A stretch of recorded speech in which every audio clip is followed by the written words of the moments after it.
बिस्मिल्लाहिर्रहमानिर्रहीम। खैर मैं हूँ अख्तर अब्बास और आप सबको मेरा सलाम पहुँचे। आज क्विक फिक्स में हमने 3 सवाल चुने हैं। पहला माजिबीन का है।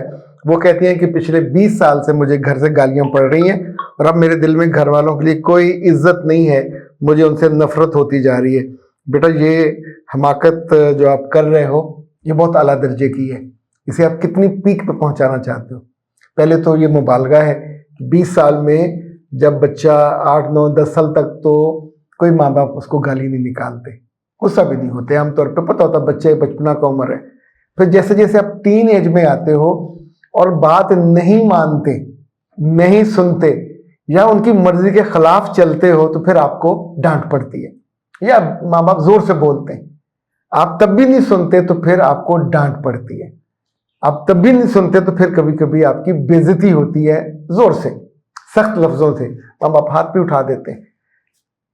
अब इस पूरे पैकेज को, जो आपको गालियां पड़ी, जो आपको डांट पड़ी, जो आपको बुरा बुरा कहा गया, हम तोल के रख लेते हैं एक साइड पे। कितने किलो का हुआ ये बताइए कि इतने किलो आप जमा करते रहे और डांट जमा की, गालियां जमा की, तो प्यारे बच्चे कभी आपने उस वजह को दूर करने की कोशिश की? वो तो की नहीं है। आपको तो अंदर से नफरत, आपको गुस्सा आता है। यानी जितनी भी लड़कियां या लड़के अपने आप को अकले कुल समझते हैं और उस वजह को दूर करने की कोशिश नहीं करते, आप आज रुखसत हो गए, अपने घर चले जाओगे अपने मियाँ के पास, same story would be repeated there. आपका मियाँ भी यही करेगा, आपके ससुराल वाले भी यही करेंगे, आपकी किसी से दोस्त, क्योंकि आप सोचते नहीं हो, उस गलती को दूर नहीं करते। अच्छा, कुछ औरतों की अना बड़ी डाढ़ी होती है। तो ये जो अनाप्रस्त औरतें होती हैं, सारे बच्चे ही होते, बचपन से अब बड़े होते, अना, झूठी अना, ये तकब्बर की बुनियाद है। और जब आपको तकब्बर हो ना कि I am the perfect person, ये कौन होते मुझे रोकने वाले, ये कौन होते मुझे समझाने वाले, तो फिर बाजी हाथ से निकल जाती है।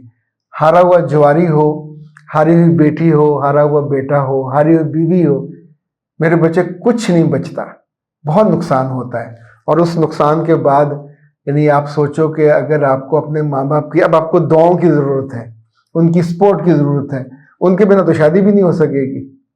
जिस घर में बरकत नहीं होती, खैर नहीं होती, पीछे माँ की दुआएं नहीं होती, तो अपनी माँ से ताल्लुकात को बहाल कीजिए, बेहतर कीजिए। जो जो उन्होंने चीज़ें की लिख लें, उनको धीरे धीरे दूर, एक दिन में तो दूर नहीं होंगी, लेकिन उनको दूर कीजिए ताकि आपका मसला ठीक हो जाए। वरना शादी के बाद ना नफरत आपकी कम होगी और ये दूरी बढ़ जाएगी। आप दुनिया में कल्लम कल्ले लाटू की तरह घूमोगे, घूम घूम के फिर कितना घूम लोगे? एंड ऑफ द डे आप एक बेकार चीज की तरफ पड़े होगे जिसके पुष्ट पे ना मोहब्बत है, ना दुआ है, ना रिश्ता है। XYZ सर जी, अगर सास एक बहू से अच्छा सलूक करे, दूसरे से कम अच्छा सलूक करे, तो क्या करना चाहिए? अकल करनी चाहिए। जिस बहू से अच्छा सलूक है, आमतौर पे लोग कहते हैं कि जी वो फलां अपने खानदान से थी, ऐसा नहीं होता। सगी बहन की बेटियों को भी लोग घर से निकाल देते हैं, लड़ाई होती है।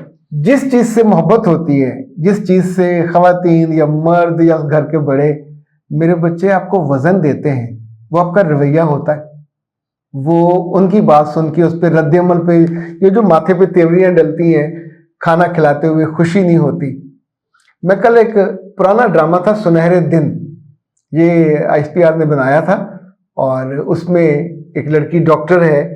तो वो डॉक्टर बनने के बाद जब अपने पेशेंट्स को देखती है, एक मरीज है, तो वो उससे पूछती है, वो कहता मैं वहाँ वजीरिस्तान से आया हूँ। तो उसके साथ बैठ के बातें करती है और उसका दिल लुभाती है, उसको पेंट करने के लिए कागज देती है। अब आप सोचिए, जो डॉक्टर ये करे, और बहुत से डॉक्टर ये करते हैं, तो जिस पेशेंट के साथ वो डील कर रही है, वो पेशेंट, उसका माँ बाप आए होंगे, वो या वार्ड में जो जो देख रहे होंगे, उसको वो मसीहा कहते हैं, उसको फरिश्ता कहते हैं। अच्छा, बाद ऐसे भी फरिश्ते होते हैं जो जलाली किस्म के आदम वो करते फिरते हैं। उनके आने से पहले 2-2 नर्सें ऐलान करती हैं कि वो आदमखोर आ रहा है और वार्ड से बाहर निकल जाओ। क्यों निकल जाओ? यानी उस आदमखोर से अगर किसी ने बात करनी है तो चूंकि वो प्रोफेसर या डॉक्टर बन गया हुआ है, ज़रा मोहब्बत नहीं मिलती, ज़रा इज्जत नहीं मिलती, ज़रा एहतराम नहीं मिलता। सॉफ्ट होने में, अच्छा रवैया होने में बहुत सा मेरे बच्चे you are not the only one जिसको ये शिकवा है, बहुत से घरों में ये है, पर बच्चियां गौर नहीं करती। जिन जिन वजहों से वो लड़की अजीज है, ज़रा एनालिसिस तो करें। 2-4 दिन लगेंगे, 2-4 दिन इस पर लगाइए, 2-4 दिन इस पर लगाइए कि खुद आपसे दूरी की वजह या आपको थोड़ा मोहब्बत से कम जो दर्जे पे रखने की क्या वजह है, मसला आपका हल हो जाएगा। ना हल हो तो फिर आ जाइएगा, फिर इसको इंशाल्लाह पूरी हिकमत अमली बना लेंगे, उसके तहत आप इससे निकल जाओगे। आशा कहती है सर जी क्या शक करने वाले शौहर के साथ रहना चाहिए? मैं अपनी जिंदगी से तंग आ गई हूं। अच्छा मुझे ये बताइए, शक कौन कर रहा है? मियाँ। किस पे कर रहा है? आप पे। कुल 2 लोग हैं, ये शक करने वाला, ये शक करवाने वाली। क्या आपकी वजह से उसकी जिंदगी बर्बाद नहीं हो रही होगी? वो दफ्तर बैठा परेशान, सफर में परेशान, आता जाता परेशान, मोहब्बत करना चाहेगा नहीं कर सकेगा, परेशान। यानी खुद आप उसकी जिंदगी की फ्रस्ट्रेशन की वजह बन गए हो, उसकी जिंदगी की खुशी की वजह आप नहीं रहे। तो एंड ऑफ द डे नुकसान किसका होगा? आप उस घर में गए हो, डाइजेस्ट नहीं हो रहे, उनकी तवक्को के मुताबिक आप ढल नहीं पा रहे। किसी बेटी को जब वो ब्याह के दूसरे घर जाती है तो अगर इस तरह के शक व शुबहात का सामना करना पड़े तो सबसे आसान उसका तरीका ये होता है कि दीवार के करीब जाइए, अपने सर को पूरे जोर से दीवार पे मारिए।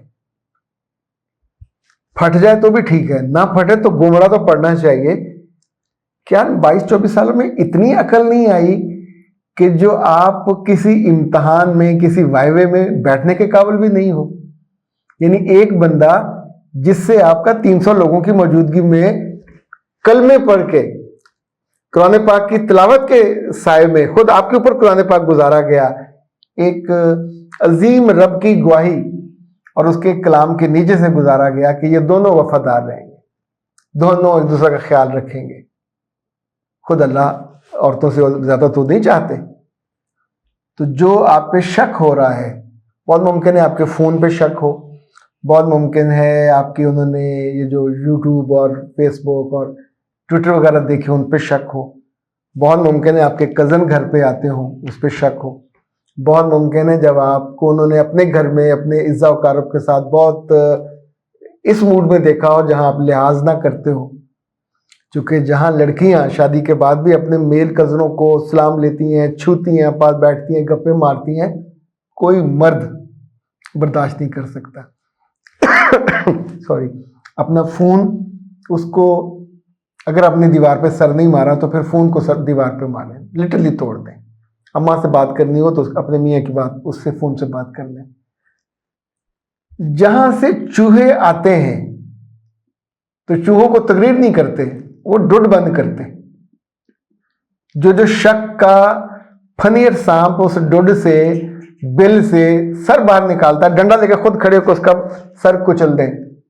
मेरे बच्चे इन शकों की वजह से आज आपके घर से अगर मियाँ ने निकाल दी है, जो खुद निकले, किसी भी नई शादी में क्या वजाहतें पेश करेंगे कि मियाँ मुझ पे शक करता था, शक्की था, पागल था क्या? जो शक है ये रियलिटी होती है, स्मोक स्क्रीन नहीं होती।